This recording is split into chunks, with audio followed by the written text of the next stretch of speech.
Hey, welcome back. So just to kind of review, catch up where we're at, we've discussed the beginnings, the infancy, if you will, of colonial America. We've talked about uh, the economics of the colonies, how the southern colonies really relied on the slave trade, the triangular trade as it became known. Um, we, we briefly touched on the Middle Passage, the treatment of the Africans who were being brought over to North America, and then the continued treatment once they got here. Looked a little bit at the life of a slave, and that's something we'll really dig into when we get closer to the Civil War. Um, but we're going to do kind of, I guess, what's called a time jump. Right now, we're going to skip ahead to um, roughly 1760s, 1763. Keep in mind, Great Britain is a worldwide power.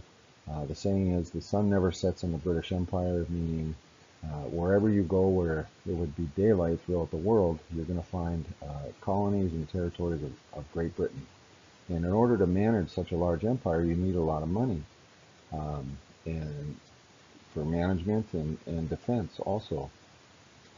Britain's going to get involved in a war, and as it's known in Europe as the Seven Years' War, and across the Atlantic, it's known as the French and Indian War.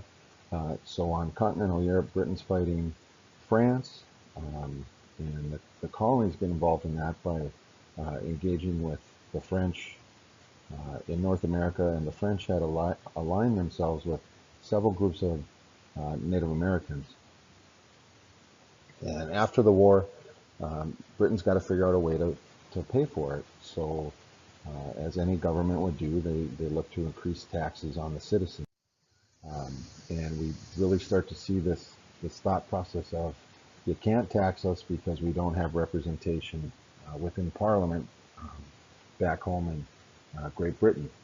It's important too to understand that the colonists they look at themselves as citizens of Great Britain, and they feel that it's an injustice if anything's going to be done without them having a say in it. So Britain wanted to protect gains in their victory over France during the French and Indian War, and they wanted to protect their colonies, and they didn't want the colonists to continue to get involved in skirmishes or battles with the Native Americans. So they basically said, "Hey, we're drawing a line in the sand," and they knew the more the colonies expanded west, the harder it is to manage. It's already hard enough to manage these 13 colonies across the Atlantic. If they spread further throughout the continent going west, it's going to become even more difficult. So it's going to make a really difficult task even harder to do. So they come up with something called the Proclamation Act of 1763. Um, so basically, they're telling them, "You shall not pass this line," much like Gandalf in Lord of the Rings, right? You shall not pass. So they barred colonists from living west of the Appalachian Mountains.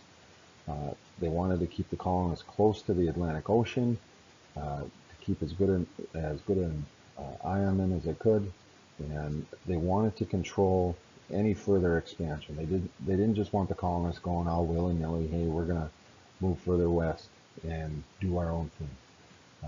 But we see this budding sense of independence within the colonists, and part of that is the distance that's between them and Great Britain. They're not here, they don't understand, and then they're trying to make all these rules when they're not on the ground here with us, trying to live the way we're trying to live.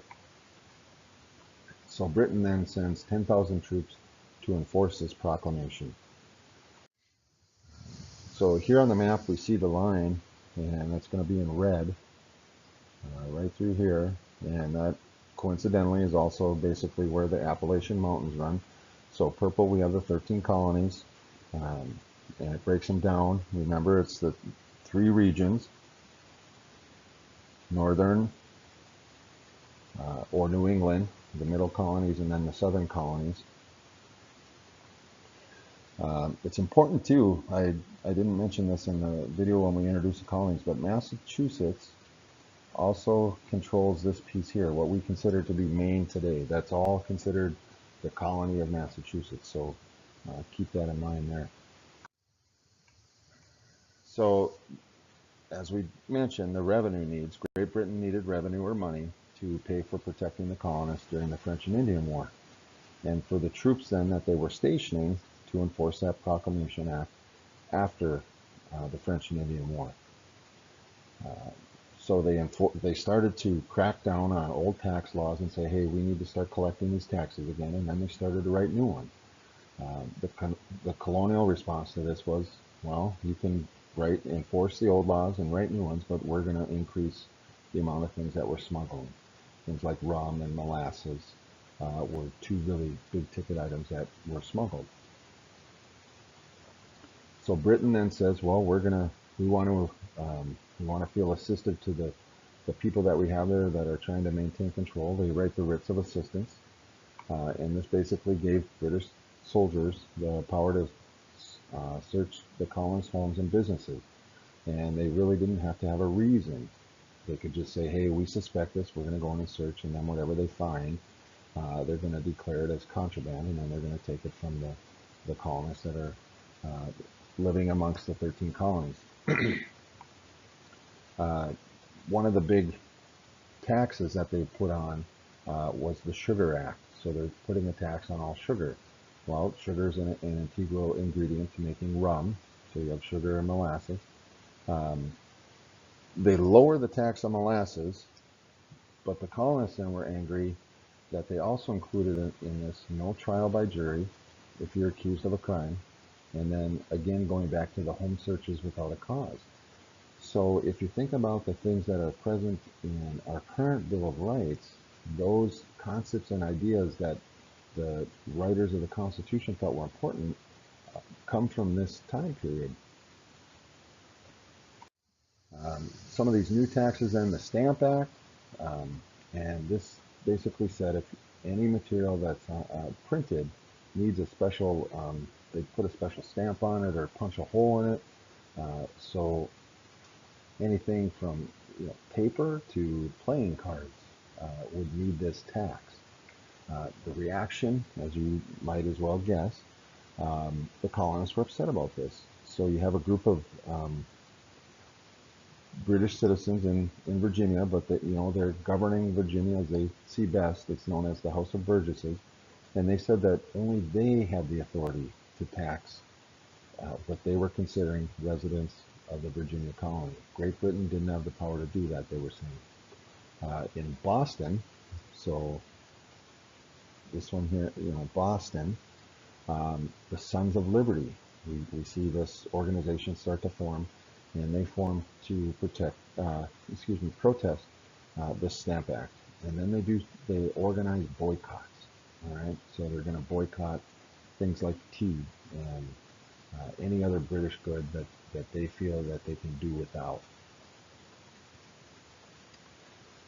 So Britain decides, hey, the Stamp Act really isn't working. We're going to replace that with the Townshend Acts. All right, so this is going to replace the Stamp Act. And the big one in this is it's still going to tax paper, but the big one is tea. We're going to put this tax on tea. Well, you might notice that not many people in the United States are big tea drinkers. So when they put the tax on tea, the colonists said, well, fine, we'll switch to coffee. But Britain was buying tons of tea from India, and they needed a place to sell it. And a big buyer of this tea were the colonists living across the Atlantic. And they also taxed things like paint, lead, and glass. And as you can imagine, the protests begin immediately. Hey, we're not going to pay this. This isn't fair. You can't tax us. We haven't had a say in this. So we really see this then. The colonists are upset. And Britain is trying to figure out a way to make money with, and they're still trying to appease the colonists. And both sides are still thinking that they are they're our citizens. We want to, we want to help them. Clinton's this father figure, and they're our children. We want to love them, but hey, they got to pay their fair share.